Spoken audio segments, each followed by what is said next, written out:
the great thing about grant writing is it's never, ever a waste of time. And actually, the two biggest things that people are concerned about is the time and the staff. They say, we don't have the time or the staff to do this. And I get it. I've done lots of surveys. This is what I hear time and time again. So do you have the time and the staff? You do, because when you look at what you're doing now, you are already halfway to grant writing. You just don't know it. So in other words, Ben, you already have, you have a business. You probably have a business plan. If you don't have it written down, I won't tell anyone. If you don't, then you at least have it in your mind. You know what you're doing and why you're doing it. So you have already the beginnings of a grant proposal. Welcome to Rochester Business Connections, powered by Balbert Marketing, LLC, where I get the chance to chat with Rochester, New York's very best business owners, entrepreneurs, and thought leaders. I am your host, Ben Albert. Don't forget to subscribe, and remember, we don't do advertisements. My fee for this show is simple. If you gain value from the episode, personally share with a friend and explain your favorite part. Let's get started. I am here with Margit Brazda Poirier. Margit, how are we doing today? What's up? I'm doing great, Ben. It's great to see you this morning, and I'm so glad we're taking the time to chat today. I am too. We talked about this forever ago, and it's been long overdue because I like to tell people, Margit, that I have a beginner's mindset. I do my best to at all times. In this scenario, I'm actually like a total 101 beginner because we're going to talk about something that you're ultimately Western New York's expert on, and that's grant writing. And Grants4Good, you're the business owner there. You have an entire course on grant writing. Give us the bird's eye view, maybe starting with what actually is a grant for anyone who's a total beginner. What is a grant, and what do you do at Grants4Good? Yeah, I'm happy to do so, Ben. So I think you've asked an excellent question. What is a grant? And a grant is essentially money you don't have to pay back. So it's very different from something like a line of credit from a bank or a loan that you do have to pay back. So grant funding can be the most incredible gift for your nonprofit organization or your business, but it does come with some strings attached, because keep in mind, grants are money you don't have to pay back, but they're also, the second part of that definition is they're for a very specific purpose. So you have to promise what you'll do with money and follow up on that and have the proof that you've done so. And that's really why, one of the reasons I started Grants4Good, with the number 4 in the middle, Grants4Good. I started it back in 2009. And it was really, and it is, to help nonprofits and businesses understand what grants can do for their revenue stream, that it's a pretty important piece of the pie in terms of your revenue stream, and how to find the best grants and how to prepare them so that they are funded. Because the other thing about grants is they're highly competitive. Most of them are competitive. Sometimes when you look at something like one of the business grants that I work on sometimes is National Science Foundation, and nonprofits apply to these too, as well as universities. NSF are among the most competitive grants. Do you know that they will score your grant on a 0 to 100 point scale, and you have to usually get a 97 or up? How's that for pressure? Yeah. I mean, getting a 97 on a test in school, remember those days? Mm-hmm. I remember having to get a 97 or I would have failed one of my classes in high school. And if I can't get a 97 until that day, how do I get a 97 when it really matters? But I like the pressure because literally what I just said, you do poorly, but then the pressure's on. You need that 97. You want to be empowered that you're going to show up and do the best job possible. So do you write the grants for people? Do you educate me on how to write a grant? Like what services do you provide to your clients? Yeah, I started Grants4Good again back in 2009. It was just me, and then I incorporated as an LLC, and now it's myself and 4 others, and we all work together as a team.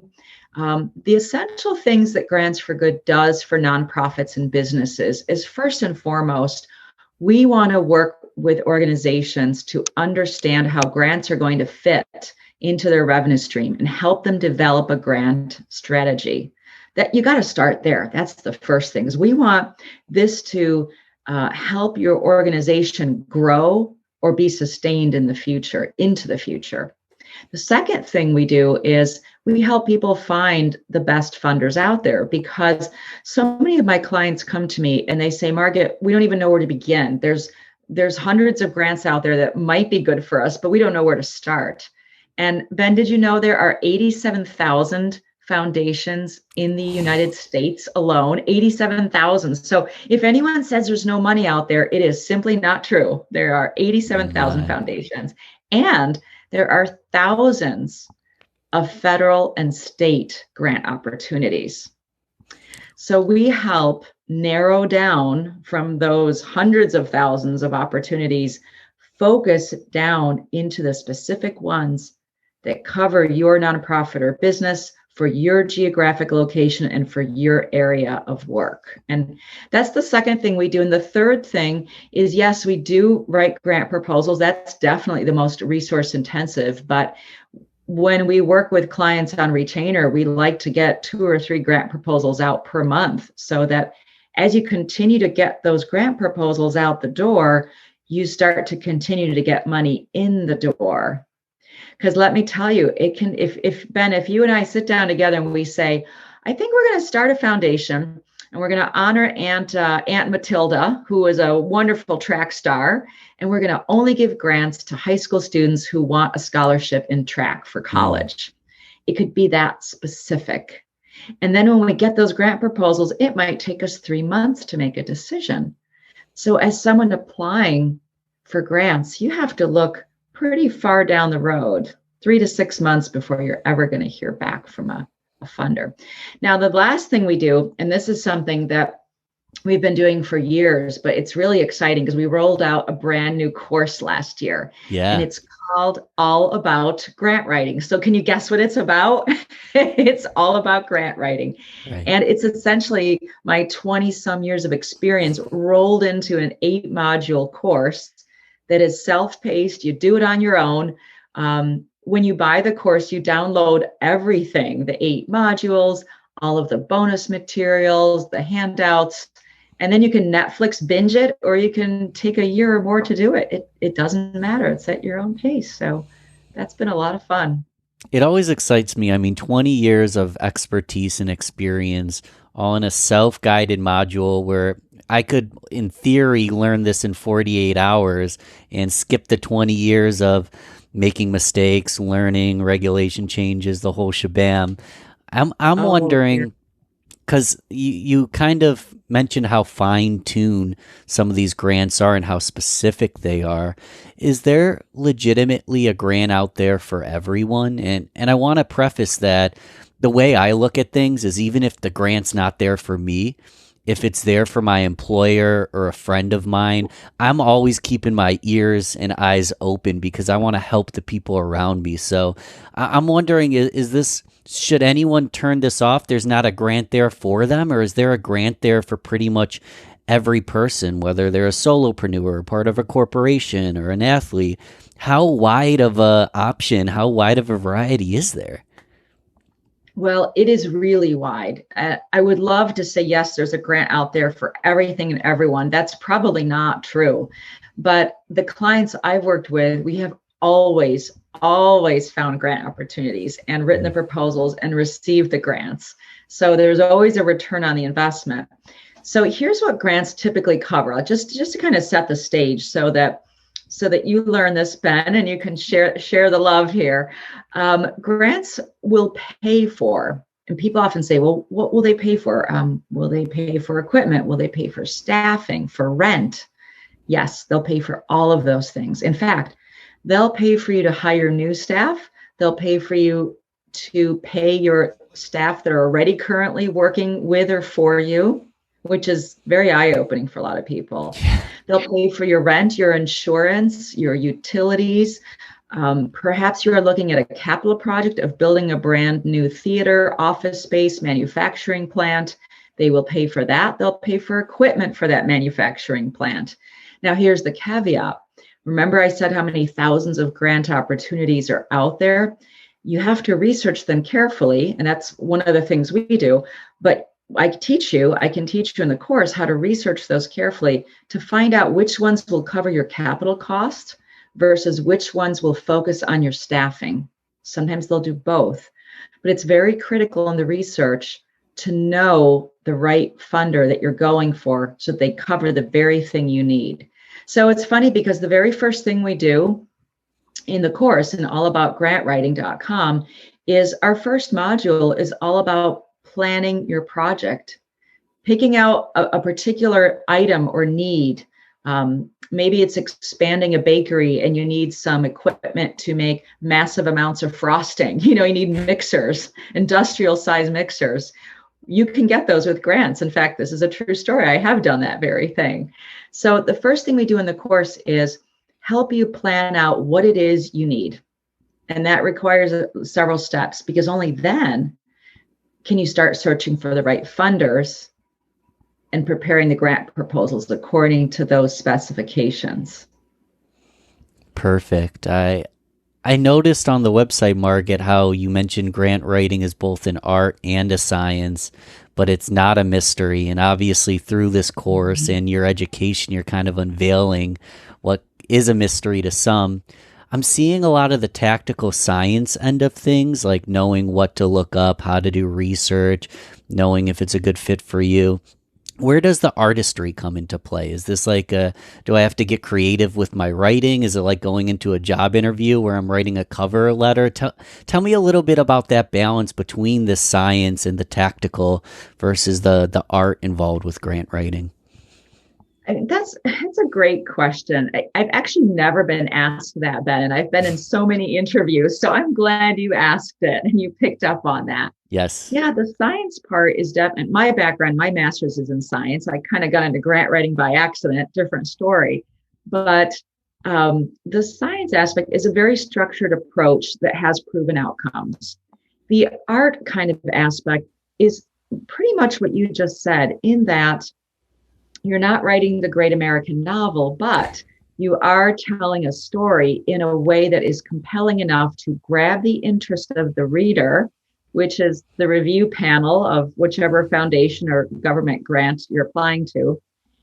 And not only do you have to answer all their specific questions, but you have to do so in a way that gets them excited about jumping on board with you. And I look at it this way, a lot of, so much in our business is mindset, right? Maybe you've heard that. There's been a lot of talk about mindset.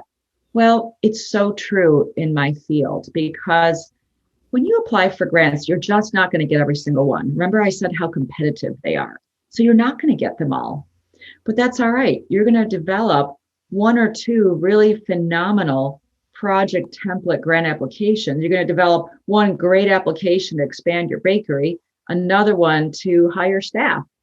Okay. And you can use those repeatedly for different funders. So you're not always going to get the grants. They're not going to appeal to everyone. But the idea and the artistry behind this is some people are going to read your story and your work and really get it. And they're going to say, this is what I want to get behind. This is what's going to really infuse them with passion, just like it does with you. And then you've got a partnership, and that usually results in the grant award. And the second part of that kind of artistry, yeah, the writing is big, but it's almost, well, what's about as important in most cases is building the relationship with the very foundations or the program officers, the people in charge of the federal grants that you're going to be applying to. Because the old Sal's adage is people love to give to people. Well, yes, that's true. And that's true in philanthropy too. And so making a connection with another human that's involved in the funding is so key to really show the passion you feel for your business or nonprofit work. And that will come across to them. And then you follow it up with doing it in writing too. So that's the Yes. ideal. Sometimes you can't find a human to talk to. You just have to submit the grant application. And that's all right too. It doesn't mean you're not, your chances of getting funded are equally good. But building those relationships is also part of the entire process.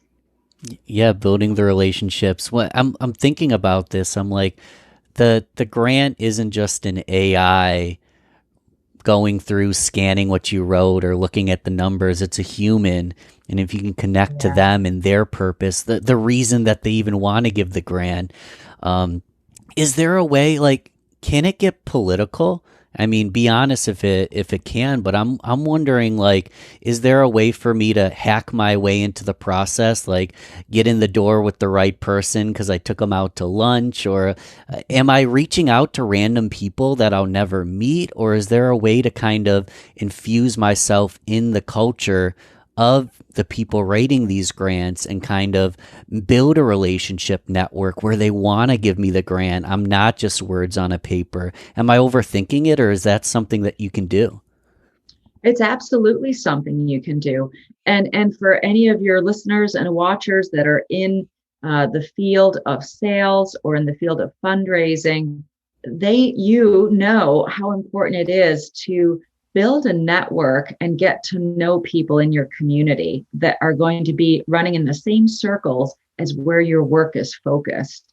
So it is absolutely important. And you probably have some folks in marketing and advertising that tune into your podcast as well. Same thing, those skills, marketing, finding the right target audience that's going to have an interest in your work is critical. And so when you're building the relationships, it is important to research foundations or the opportunities first to make sure they align with what it is you're doing. And also, frankly, find out who's on their board of directors.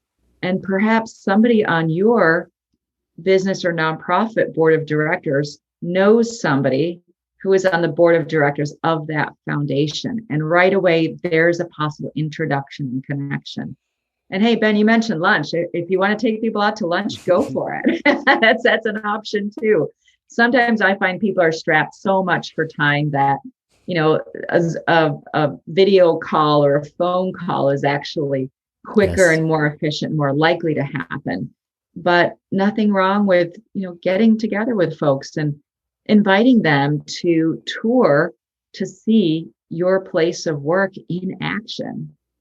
I hadn't mentioned this, but before I started Grants for Good, I was director of a foundation called the Wilson Foundation. It's right here in Rochester, and it was Joseph Wilson was one of the founders of the Xerox Corporation, and so the family has a foundation. And when I worked as their director several years ago, one of the most rewarding aspects of that job was going to site visits. And what that means is we had already had a bunch of great grant applications, and now we wanted to see the programs in action. We wanted to meet the people Mm. at their place of work to see how does it all work. And there's nothing that speaks louder than pictures, or even better yet, being there. So if you can get that site visit and invite people, that's worth a lot. Yeah, it is worth a ton, and a little does go a long way. I think a lot of people don't realize. I believe that everybody at the core is in marketing, they're in sales. Yeah. Whether you're a cashier, you're a cashier, you're still there to provide an experience that's enjoyable for the customers. If you're a business owner, if you're a salesperson, your Exactly. job is to drive revenue, to drive funding, and a lot of that is the relationship building and the growing of your network and the getting creative with the tactical approach, where it's not just numbers on a page, it's your personality on the page, it's your mission on the page. These are Yep. skill sets that I feel like everyone should learn, whether it's for grant writing, fundraising, anything at all, really. I'm wondering, I feel like earlier on you mentioned that you kind of got into grant writing on accident. I'm wondering, maybe it wasn't on accident, but it caught you by surprise. Like, when did you start grant writing? What was the process there? And an extension of that, why did you stay in the field? Like, what were you so passionate about with grant writing? Was it the marketing, the funding?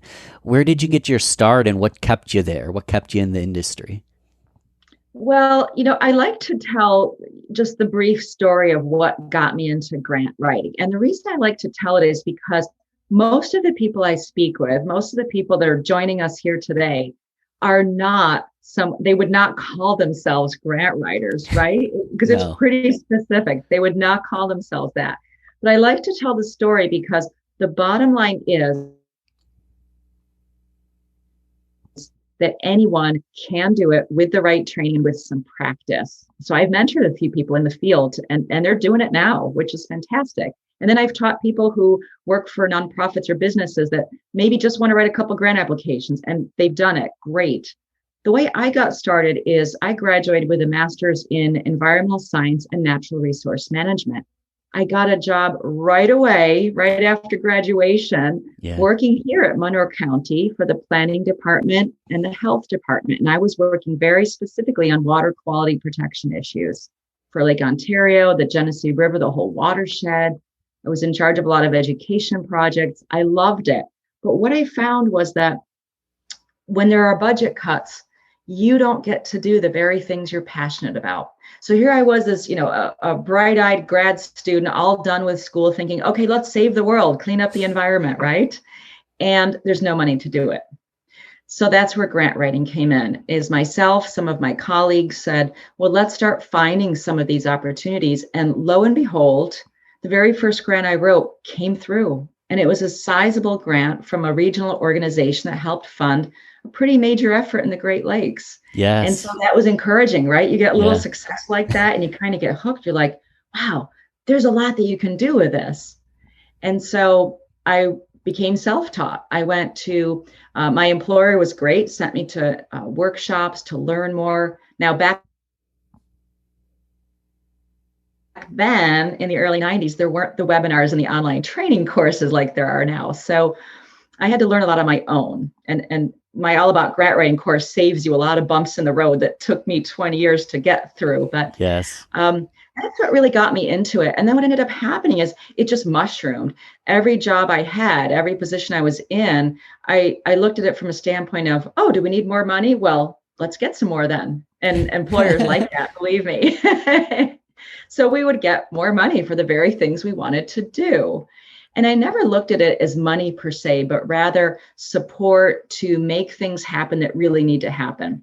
And so whether you're a business or a nonprofit, you have a mission, you're helping somebody, something, someone in the community. Maybe you're working on environmental improvements. Maybe you're helping people get away from being homeless. Maybe you're helping people get out of addiction. Maybe you are helping you're developing a new product that is going to increase driver safety. Regardless, you are improving your world. And so that's what grants do. Yeah, they're money, but that's just the intermediary. It's somebody supporting and believing in you enough that they want to invest in you, and you can go out there and just rock it. You can do what you do best. And so what kept the second part of your question, Ben, is what kept me in the field is that. Yeah. I think you can I'm getting chills. You can kind of hear the passion coming out now. It's like, this is the reason I'm still here, is I see the change that is happening as a direct result of people getting the money they need and doing the work they're doing. And so there are times I absolutely do not want to sit in front of a computer and write anything, but I'll do it because I think of the end product. I think of the organization I work with that helps women who are affected by domestic violence reclaim their lives. Okay, so I think of that big impact, or I think of kids who are going to be paired with a mentor that can possibly keep them staying in school, graduating, and not cycling into a life of severe poverty. So when I put things in those terms, it's really important. It's really important to do this. And that's why I'm passionate about teaching others about this too. I love this. I see money in a similar sense that, politics aside, the country's capitalism, and in capitalism you need funding to run your business. But I've always seen money or funding as more of an amplifier, then, it doesn't fix your problems. If you're a shitty person, if you're a poor run business, if your mission stinks, you can have all the money in the world and you can crumble. But there's a lot of great people with major visions, and they're looking to change the world and they're looking to affect change, and just a little bit of funding can provide that differentiator to allow them to achieve these goals and allow them to create an abundant community. And I'm wondering, so I'm excited. I want to start grant writing. I have a few ideas. I don't want to dive too deep into my personal life, so I'll keep my ideas aside, but I'm looking to start grant writing. Is there anything that I should totally expect? Like something that I maybe a struggle or a frustration that I should kind of you should let me know in advance that I might have this struggle so I don't quit as soon as it happens? Is there any examples in any of the grants you or your clients have wrote that they've just hit a roadblock or fell on their face? And what did you learn from that struggle? So if it starts to happen to me, at least I can see it coming. Well, there are struggles with grant writing. And I think the biggest one really is one that I alluded to a little bit earlier, and that is get used to handling no. So in other words, just like in sales, you're not going to make every sale. You're not going to convince every funder. You're not going to get every government grant that you apply for. However, a no is often that opportunity to find out what could you do differently next time, and should you apply again, and do they have a recommendation for someone else that you could look to. So a no is not the end when it comes to grant writing, but it is important to have some endurance. In other words, it's not a sprint. The great thing about grant writing is it's never, ever a waste of time. And actually, the two biggest things that people are concerned about is the time and the staff. They say, we don't have the time or the staff to do this. And I get it. I've done lots of surveys. This is what I hear time and time again. So do you have the time and the staff? You do, because when you look at what you're doing now, you are already halfway to grant writing. You just don't know it. So in other words, Ben, you already have, you have a business. You probably have a business plan. If you don't have it written down, I won't tell anyone. If you don't, then you at least have it in your mind. You know what you're doing and why you're doing it. So you have already the beginnings of a grant proposal. So the grant proposal is really, what is the big need in your community that you're addressing? Exactly how you're going to do it. How will you evaluate it? In other words, how do you know you're making a difference? And there's a lot to that component, which is covered in my course. And finally, your budget. And that is the tough part. So I would say two big challenges, the staffing and the time, but also the budget. Again, the staffing and the time, like I said, you're probably already partway there. So it may not require as much time as you think. The budget part, from a technicality standpoint, people really struggle with this and they make mistakes, and that's what will cost them the grant. So I have a module entirely developed that is completely focused on how to develop federal grant application budgets, state and foundation, because they're all different. And I give examples and templates. And I also highlight some of the biggest mistakes. And sometimes it's a mathematical mistake or your spreadsheet wasn't calibrated correctly. But really, I like to tell why I got into this and what it is, because anyone can do it. And I know for myself, it's not something where I was 5 years old and I said, wow, I want to grow up and be a grant professional someday. No. I wanted to be a doctor or a teacher. Those were the two choices for me. But here I am helping so many different people achieve their goals that it's really rewarding. And I see that happening every single day. I love that. It is rewarding. And I like the realistic perspective that there could be a mathematical error, the smallest mistake. It's the art and the science coming to life that I can walk in the door, head held high, passionate, ready to go, best pitch in the world. But if my grant isn't written to the specifications necessary, all that goodwill in the world might not go anywhere because I don't have the science, I don't have the actual mechanics down. Yikes. So I got to learn these things so I get it right the first time. But it sounds like a lot of people you hear know a lot. Should I be applying to, this is just theoretical, should I be applying to 3, 5, 10, 10 grants at a time? Like, should I just, I have this nerve wracking feeling that I'll apply for 1 grant, not hear from them for 4 to 6 months, and then get the no and just feel like depleted. Is it possible to apply for 1, 3, 5, 10, 20 grants at a time and kind of throw it at the wall and just hope that one of them sticks, or is that a bad approach? Well, I think it's a good idea to apply to several funders at the same time. And that's really what we do also. And the reason is that maybe you have a project that costs $200,000 in the next 12 months to implement. So you need 200,000. Well, you're probably not going to get $200,000 all in one shot from one funder anyway. I'm not saying it's not possible, but you may not.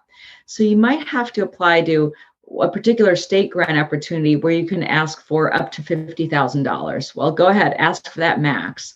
Then you may want to apply to a couple of foundations that show a strong interest in your work. They may have a cap of 20,000 or 70,000. Who knows? That all comes out in the research when you're researching your funders. But the point being that you may have to apply to several different grant opportunities at once to piece together the revenue to fund your work. And also, the grants aren't your only source of revenue. I always encourage people to have grants be maybe anywhere from 20% to 60% of their revenue. And usually it's on the lower end, but I've had organizations where about 80% of their budget comes from grant funding. That's not typical, though. Wow. It's not really typical, but it happens. But either way, it's a way to diversify that revenue stream. So yeah, you want to apply to various ones. In terms of throwing stuff at the walls and sticking, I never count on that. Oh no, those grant applications go in, you make a phone call with that funder and say, hi, we just submitted this and we're so excited to work with you. Please give us a call should you have any questions as you go through this grant proposal, invite them to a site visit. So just kind of keep that connection so that it's there. And over time, it can take about 3 to 6 months till you see some of the rewards for your effort. So patience is key, especially at first. But yeah, it will pay off to do this. Yeah, patience is key. There isn't quick fixes in life. There, once in a while, maybe, but all good. It's a cliche, but all good will come in time. I'm wondering, because we've kind of talked about some of the struggles and the anxieties, and if someone's still on board, they know what to expect. But let's paint a nicer picture, whether it's a case study, a personal, any kind of case study or personal experience or testimonial of a person or a business and organization that applied for a grant, maybe why they were applying, and just that success story, whether it's the amount they earned or the vision that they're building. Any of these come to mind? Oh my gosh, there's many. How much time have you got? There are a lot. Yes. I'll tell you one that just happened really recently. And, in 2020, when the pandemic was full blown, things started to shut down. A lot of nonprofits and businesses were struggling and went into a panic mode of, oh my gosh, what are we going to do? We have to close our doors. We can't have theater shows. One of the nonprofits is called Resolve of Greater Rochester, a fairly small nonprofit, but with a big impact. They serve women who have been affected by domestic violence that are trying to get out of or in the process of getting out of abusive relationships. And last year with the pandemic, when stay-at-home orders came down, guess what? Not everyone was safe at home. In fact, domestic violence increased threefold in New York State. And this small organization, Resolve, had a fourfold increase in demand for services. Mm-hmm. So now I've got two things going on. The pandemic and the need just skyrocketed, and they need funding.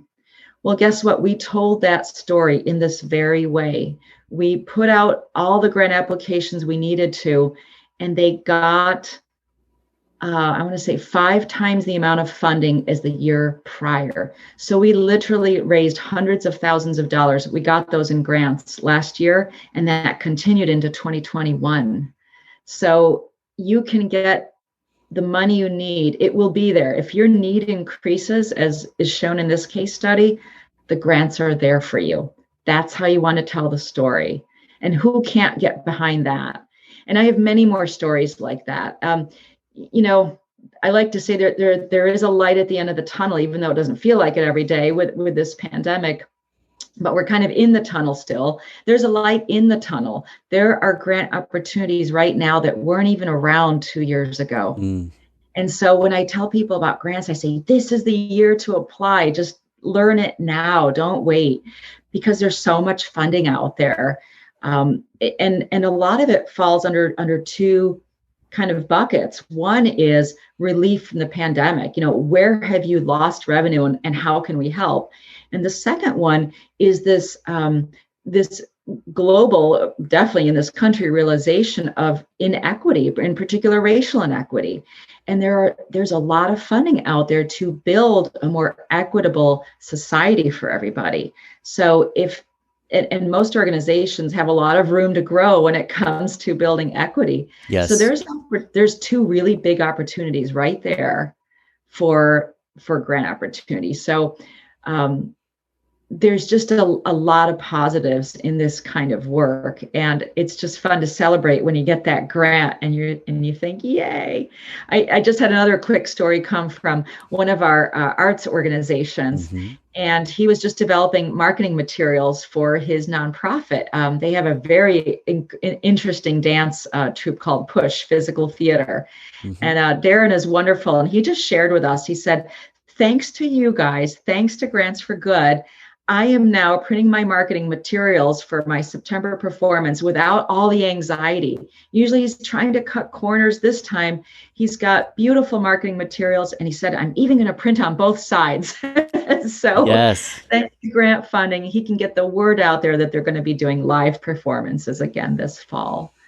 So yeah, it just does so many things for people. It's so exciting to see great organizations, great people becoming successful with help of grant writing. And it seems like a skill that we all should have just in life to be able to look at the data, look at the science, write the grant, but also understand the relationship building and bring people in, whether it's buying them lunch, a phone call, having them come in, see, Push Physical Theater as an example. It's so tangible to watch them perform, and having more arts, come to the community is great, of course. Wow, we could probably just talk about this, a million examples. I'm wondering, you kind of touched on it. What is the future of grant writing? Does it go through lots of changes? If I learn grant writing today, will the future change and I'll have to learn the skill again? Or what are your just general thoughts on grant writing, how COVID's changed things and just the future of grant writing as a whole? Yeah, it has changed. And again, I wrote my first grant in the early 1990s. That was quite a while ago. And it has changed since then, mainly because of technology. So when I wrote the first grant, it was literally a government grant, involved a stack of papers this big that you had to ship into a package. Now everything's online, thank goodness. We're saving a lot more paper. But really, most grant applications are done through online forms now, which is great. The only downside is sometimes they give you specific word counts. You have to answer the question of how you're going to save the world in 200 words or less.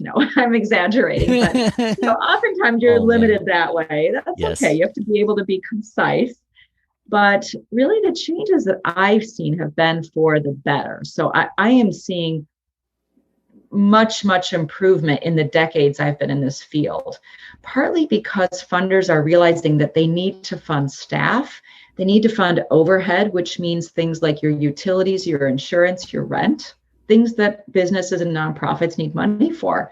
And so I feel like philanthropy on the whole is changing in a more positive direction.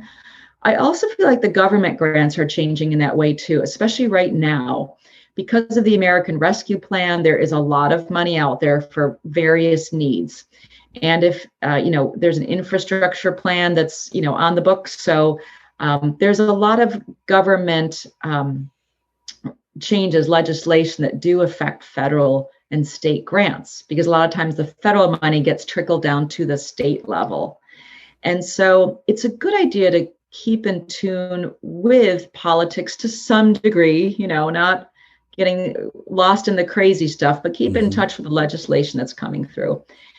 In terms of answering your question, if you took my course, let's say, all about grant writing today, would it still be relevant next year? Yes, absolutely, because there are very specific things that every grant application asks for, and that's what I teach you to write. It's kind of like me sitting down right next to you and saying, hey, Ben, did you think about this? It's all in the course. It's like we'd be sitting together for hours working together. And that doesn't really change. It really doesn't change. But I do also teach webinars. I make updates to the course if there's new regulation or any significant changes. Honestly, in terms of the structure, it's very similar. In terms of the trends I've seen it's become definitely more responsive to community needs.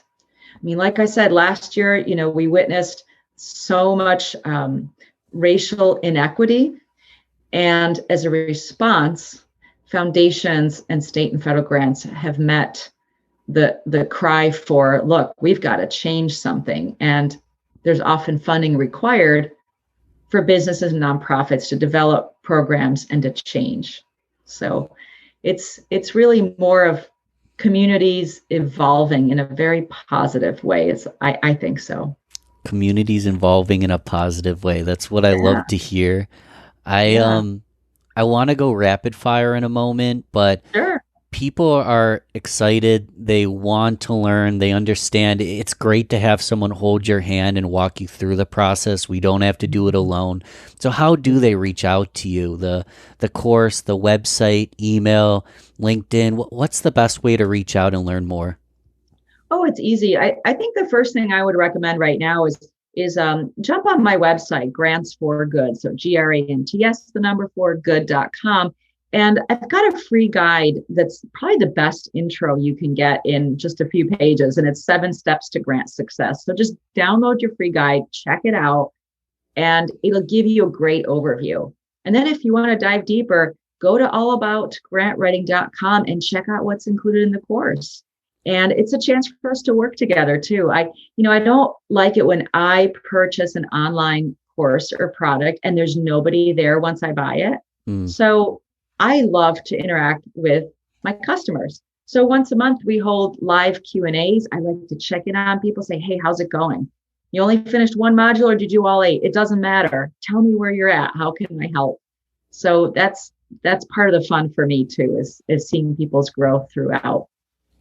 So yeah, you can get in touch with me either of those ways.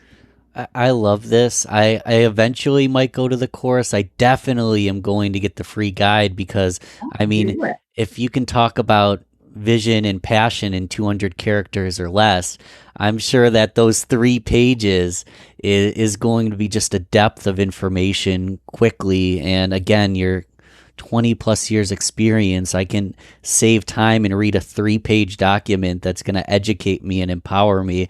I just think it's a no-brainer, genius thing to at least get that document itself.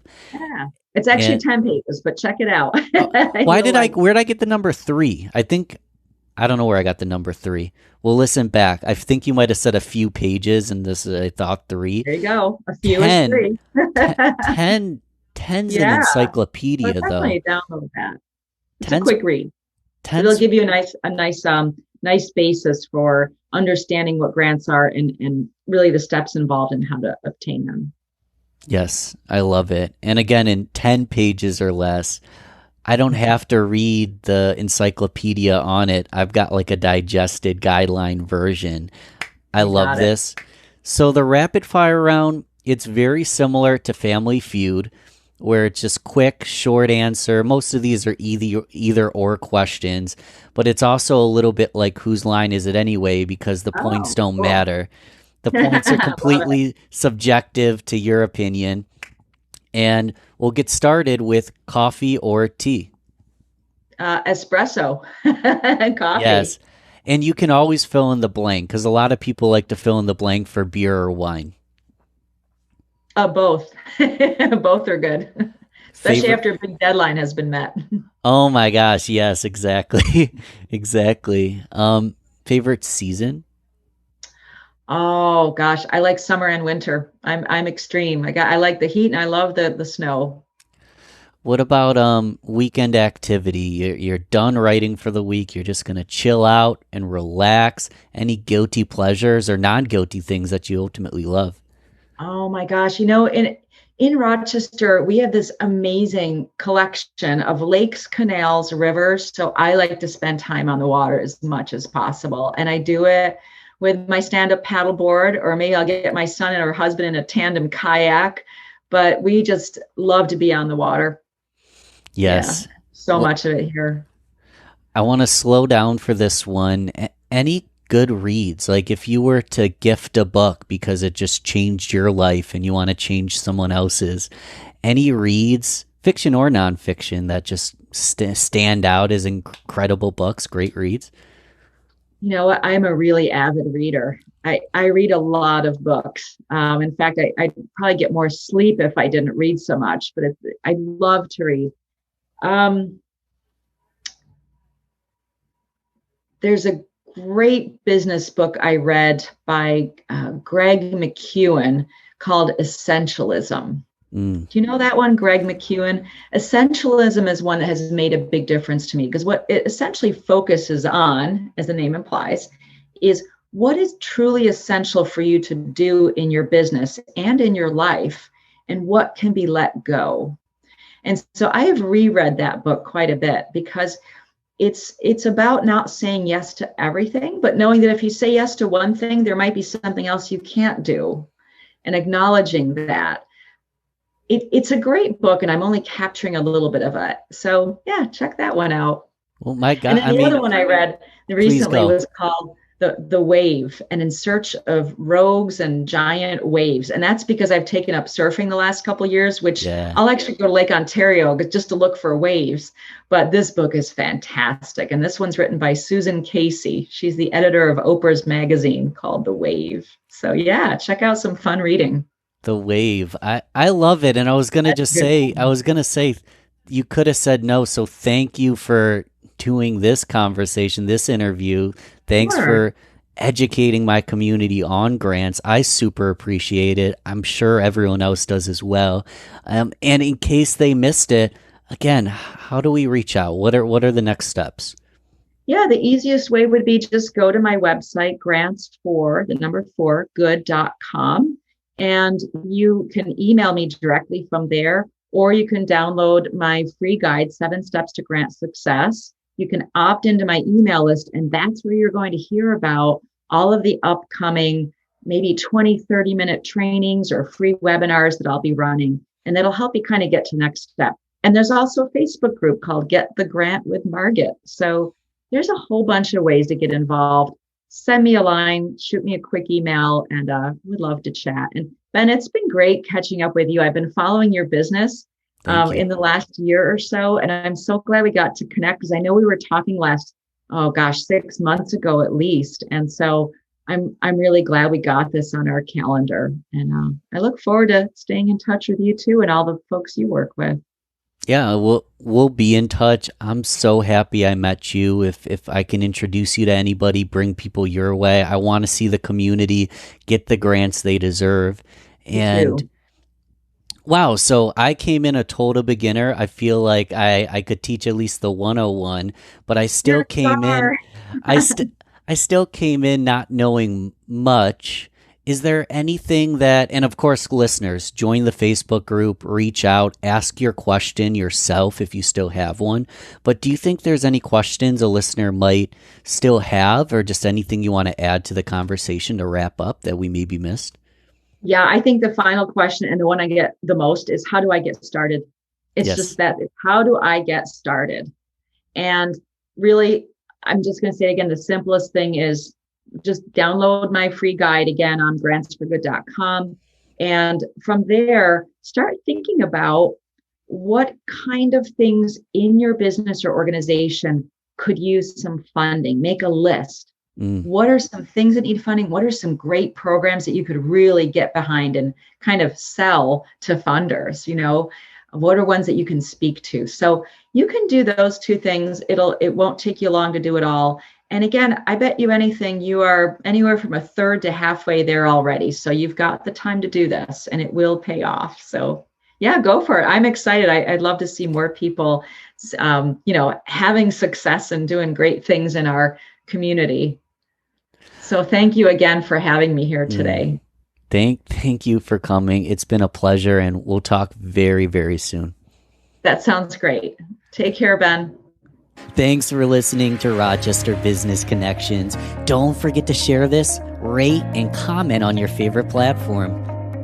You can also email me, ben@balbertmarketing.com. Let's connect soon. Until then, keep thriving, everyone.